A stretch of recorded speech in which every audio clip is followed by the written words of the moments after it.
Hello my friends, welcome back to Samtimetomorrow. Today we are in the garden and unfortunately I'm witnessing a bit of an issue with some of my tomato plants. So last week I planted this is the tiny Tim that I planted last week, and it's having a bit of leaf rot. Let me see if I can get it to focus.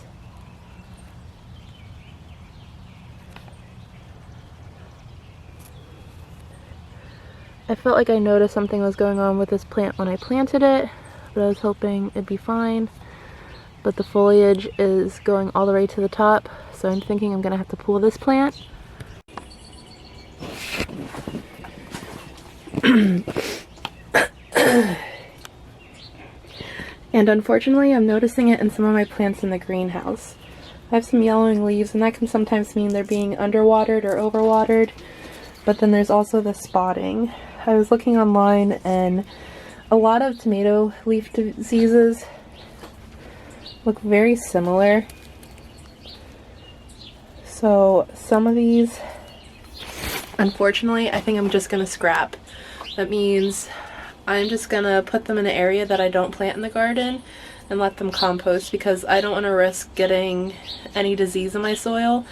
I don't know if some kind of condition caused this in the greenhouse or if there was some problem with the soil that I used, but in either regard I'm just going to cut my losses and get rid of the plants that I think are too sickly and cannot be brought back from the brink of whatever despair they have found themselves in. I was looking online to see what I could do about this, and I do not use many chemicals in my garden. I don't use fungicides or treat my plants in any way. The most I've done is neem oil because I try to garden organically, but I think this year I'm going to try some copper fungicide because I saw that could potentially help the plants stay healthier throughout the season, because they're not even in the ground yet and they're showing signs of distress, signs of disease, and normally that happens at the tail end of the season after they've been through the gauntlet of summer. So I want to do what I can to help the plants that are healthy now to keep them healthy. Upon closer inspection at the tags of these plants, it seems to be certain varieties that are being more susceptible to whatever's going on. It seems to be Romas, and the pink fang is affected, the alpaca tomato is affected, and my Jersey devils. As you can see, all the other plants are still looking very healthy. Even tomato plants that are within the same area, because this is a San Marzano. I had tomato plants up here that are still looking good.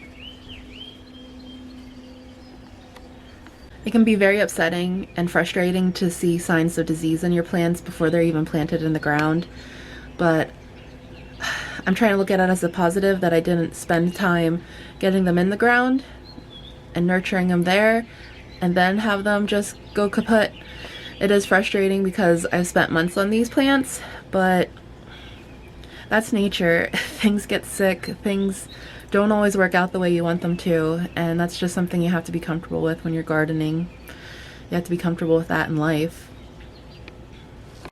So I'm just going to try to focus on the positives, that a lot of my plants are still healthy. It seems like whatever's going on is variety specific, and some of my Romas that are, when they grow, they always look a little more spindly when they start out anyway, so I don't know if the disease is already in the seed or they're just a more susceptible variety, but it's alright. It's gonna be okay.